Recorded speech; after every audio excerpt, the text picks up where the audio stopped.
کسب کار ما تابوت سازی است. دیگه نمی کار تابوت سازی است. دیگه نمی 4-5 روز پیش بازارای کرونا دیگه تابوتا زیاد میرفت. سودا بازار چیزا بود دیگه نمی 4-5 روز دیگه ان شاء الله کمتر شده. روزانه چقدر جور میکنی و چقدر در بازار روی میکنی؟ روزانه دیگه 5 تا 6 تا با پیشترا خوب بود. روز 10 تا 12 تا سودا میشد. بغیر از این دکانه دیگه در شهر فعلا دیگه زیاد تابوت سازی موقعیت داره. طرفای سرای شمالی و دیگه سو دمی کوچمیال 3 تا تابوت سازی است.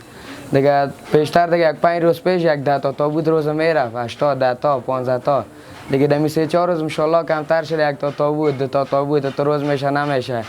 تو روز امروز کمک زر امروز بازارا باز بود. امروز از صبح فتر چند تا فروخت؟ امروز از صبح فتر 1-2 تا تابوت سودا کردیم.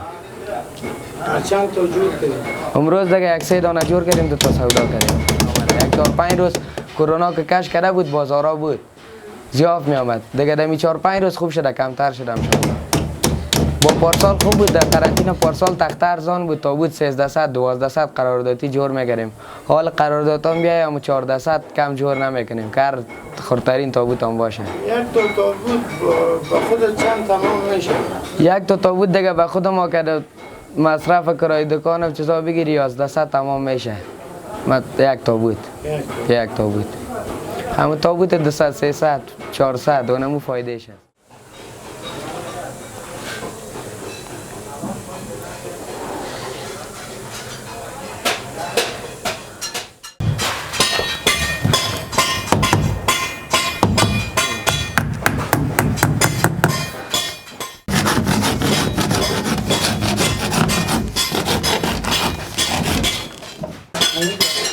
بس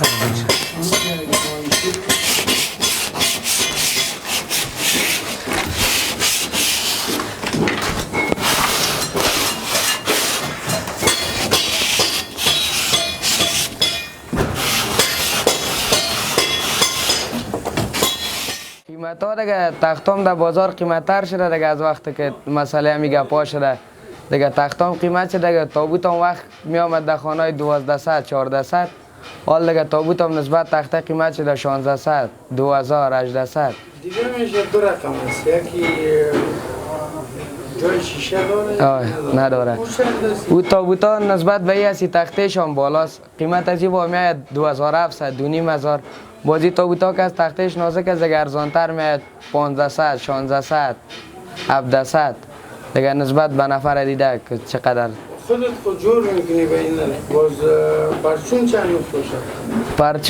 پرچون دیگه و بازار که مثالش میای از یگان جای قراردادی میای فعلا دیگه امسال نامره پارسال خوب بود.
Pajhwok خبری اژانس د پیښو ریښتینې هنداره